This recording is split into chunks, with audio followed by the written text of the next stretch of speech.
Hello YouTube, this is Derek Jasper. I have been watching a lot of videos from people like Metal Jesus, Dustin Christ, Pete Dorr, some people that have been sharing their video game collections. So I thought I might share some of mine. I'm going to be sharing my role-playing games that I have on the PlayStation 1. Part of the reason for that is role-playing games are my favorite genre, as well as the fact that these are the games that I'm still wanting to play and wanting to clean out my backlog. Some of the other games that I have on the PlayStation 1, I honestly probably will not get to, but these are ones, a lot of these are ones I'm still planning on playing. So it's just more fun for me, I guess, to talk about these. First one in my collection is Legend of Dragoon. This is a really great game, but I have never finished it. One of the reasons, well, I guess the main reason that I didn't finish it when I had it was, for some reason, the storyline kind of bothered me. And looking back now, it was kind of a silly reason why it bothered me, because some other games that I've played have similar problems, and it wasn't enough to make me stop playing the game, but for whatever reason it did here. What it was is, in the storyline, the main character is discovered to have this amazing, special, unique power to turn into a dragon form, I believe. And it's been a long time since I played the game, so I could be misremembering a lot of things, so forgive me if I make mistakes.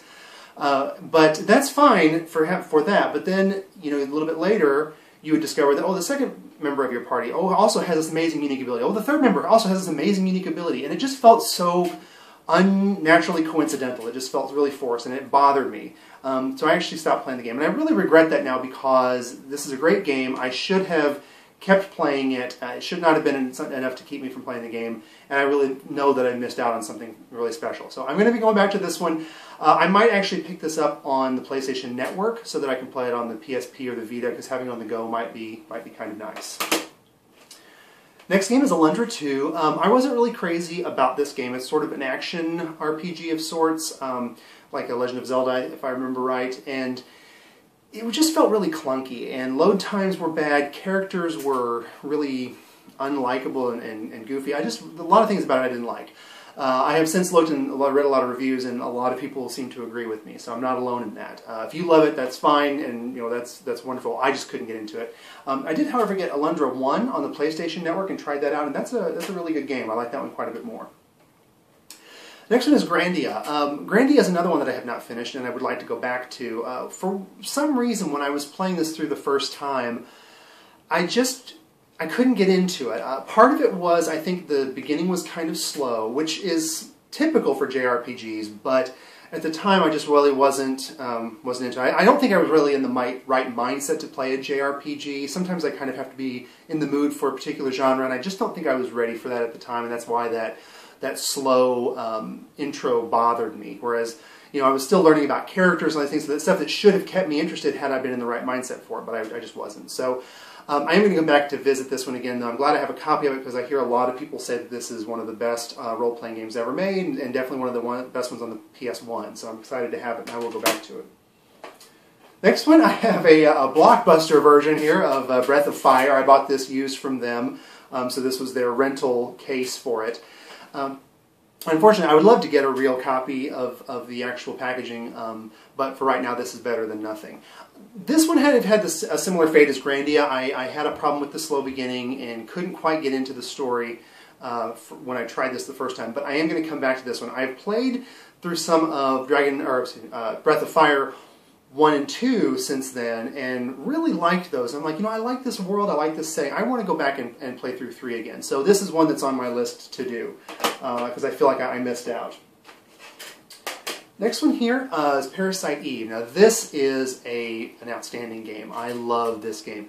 Sadly, this is another one that I have never finished. I don't remember exactly where it was in the game, but I remember getting stuck. It was either a boss or it was an area, something I couldn't get past, and kind of eventually got frustrated and stopped playing. So I want to go back to this one because I really loved the setting.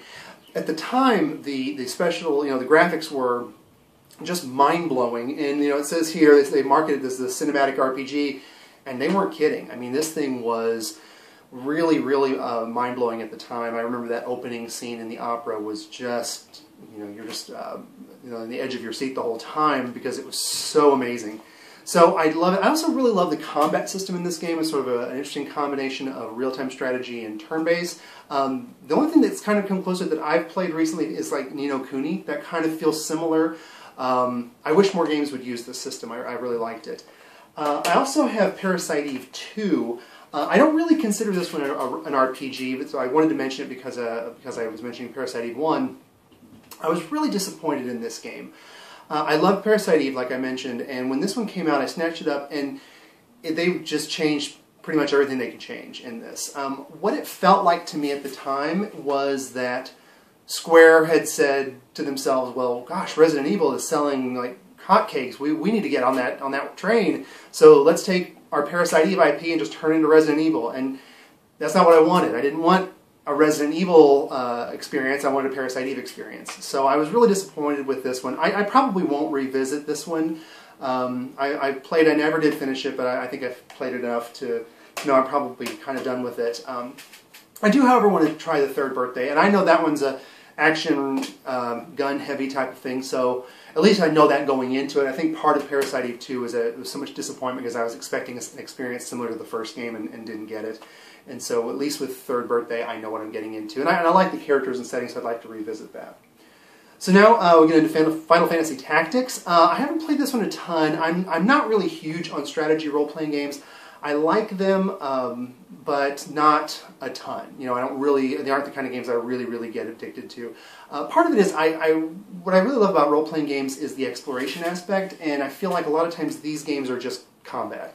You have a cutscene, and then you have a huge battle, which takes up a huge, the majority of the gameplay, and then another cutscene. There's no wandering around and exploring and discovering things.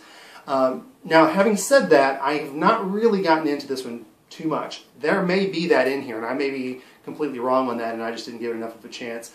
I think I will come back to this one at some point, but I've actually set a goal for myself. I want to play through all of the numbered Final Fantasy games, and I want to play through all of the numbered Dragon Quest games.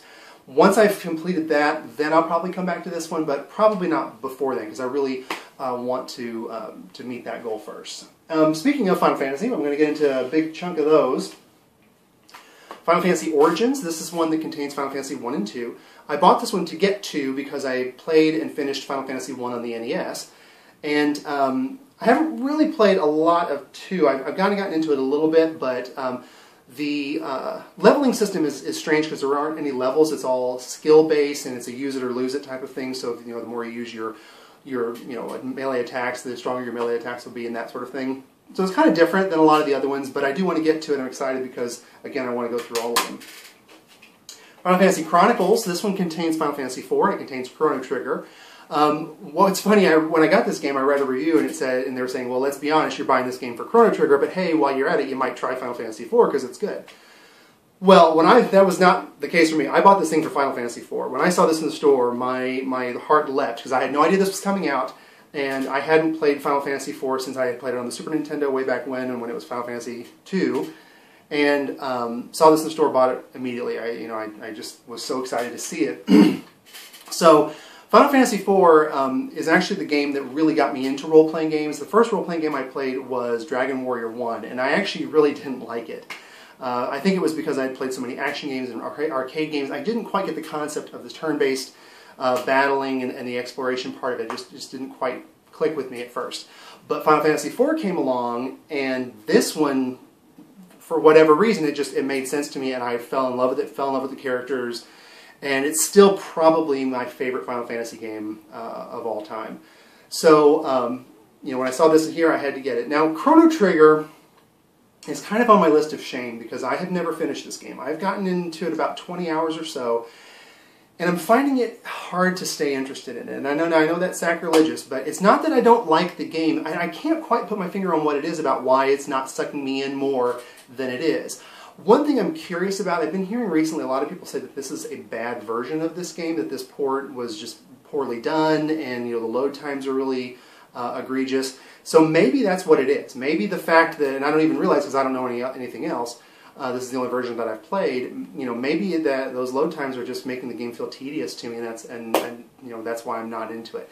I'm going to go back to this and try to finish the game. If I have a problem where it does feel tedious, what I might do is pick up the DS port of it. I don't really want to play through those first 20 hours again, but I really want to experience that game. I feel like there's something big I'm missing out on because it's so well loved, and I just am not on board with all of that just yet. So I might try that because maybe that's what it is, and I just don't even realize it. Next is Final Fantasy Anthology. This one contains 5 and 6 of the series. 6 is, there really isn't much more that can be said about it. It's one of the greatest RPGs of all time.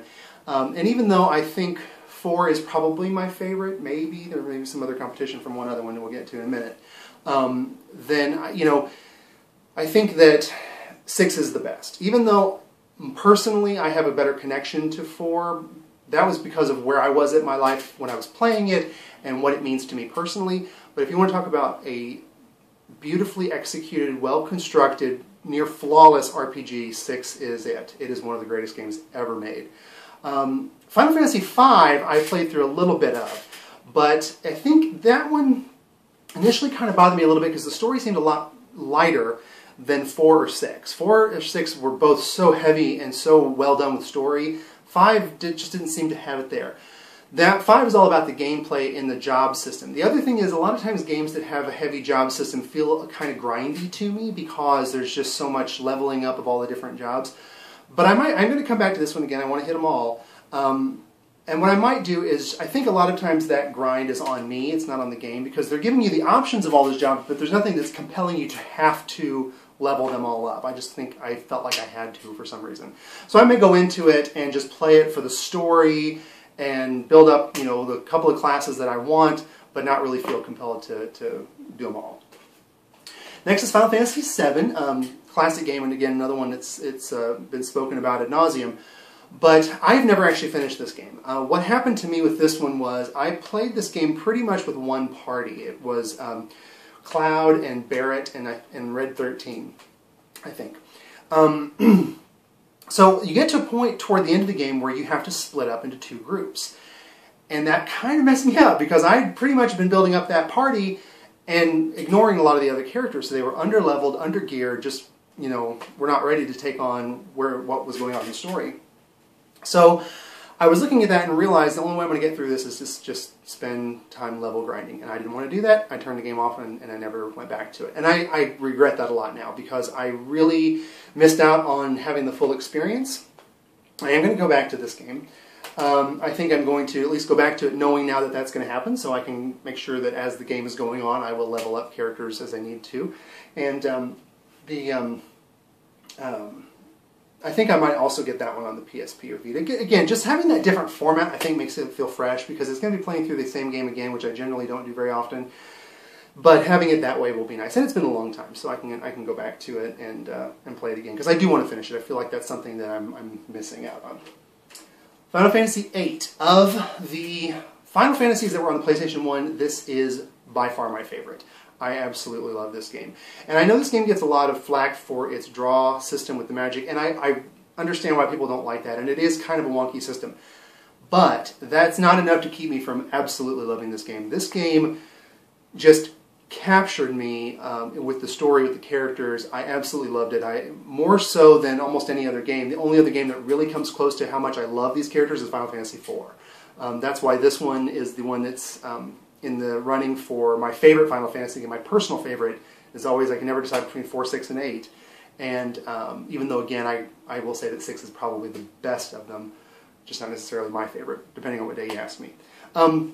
One thing that was also fun, I played this when I was in college, and my roommates got into this game as well. I would sit and play it, and they would sit on the couch with me and just watch the story unfold, and all of us got into it. We talk about it. I mean, it absolutely took over my life, and I loved it, loved every minute of it, and everyone should play it.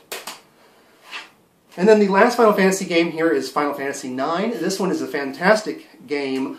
I played this, what was funny, I got this for Christmas, and I played through this thing in probably about 2 days, maybe 2.5 or something like that. And it's a 40-hour game. So I got up in the morning, I popped this thing in, and I didn't stop playing until I crashed at night, and then I woke up the next day and did the same thing again. I mean, I only stopped really to go to the bathroom.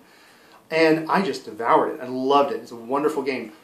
My only thing is because I took it in so quickly, I honestly have a hard time remembering a lot of the details about it. I think I do the same thing with books. If I read a book too quickly, a month after I finished it, I won't remember a lot of the details about things. I guess it doesn't give my brain a chance to absorb what's happening.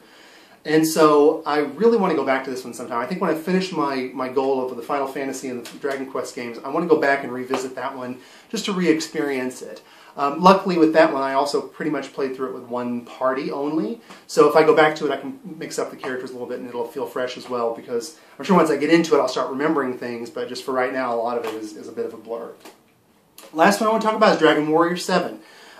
Dragon Warrior VII was a great game. I didn't finish this one either. The only reason I stopped playing this one is there's a mechanic in the game where you have to get these shards to progress the story. You have to have so many of them to unlock different areas. And I got to a section where I needed those shards to move on, and I was just a handful short of what I needed. Well, these things were scattered all throughout the game world, and they were like random locations. And the only way I would have been able to go back and get them all was to just go over every inch of every part of the game I've already been through. And I didn't want to do that. I just was like, I cannot handle that. I went and got a walkthrough online, but even going through that, I was realizing this isn't going to work. It's not really going to be that much better, even though, yes, I know here are all the areas where they are. I don't remember which of these areas I've gone to and which ones I haven't, or which ones I've picked up. So I'm going to have to go to every one of these areas to see if that shard's there or not. And that just was too much. So I'm going to go through this one again. This will probably end up being the last of the Dragon Quest games I play, because I've got many of them to play to get through to finish the series. And part of the reason I want to save that one to last is because I'm really hoping that they bring the 3DS version to America. They've released an updated version of the game in Japan on the 3DS that includes some sort of shard locator mechanic where it'll kind of help guide you to where those are. And that's what I need for that game. So I'm kind of holding off, hoping that they'll bring that to America so I can pick that up, play that version of the game, because it was a great game. I just got stuck, and I didn't know where to go or what to do, and didn't want to go through the tedium of following that walkthrough. So that shard thing, little Geiger counter or whatever it is going to be great. So that is my PlayStation 1 RPG collection. I really appreciate you guys sitting and taking the time to listen to me ramble on about these games. If you have any games, I know I've got a lot of holes in my collection, a lot of games that I want to play, just haven't picked up yet. But if there's anything that you can think of that you think I might like, let me know. I'd love to hear about it. So thank you so much for watching.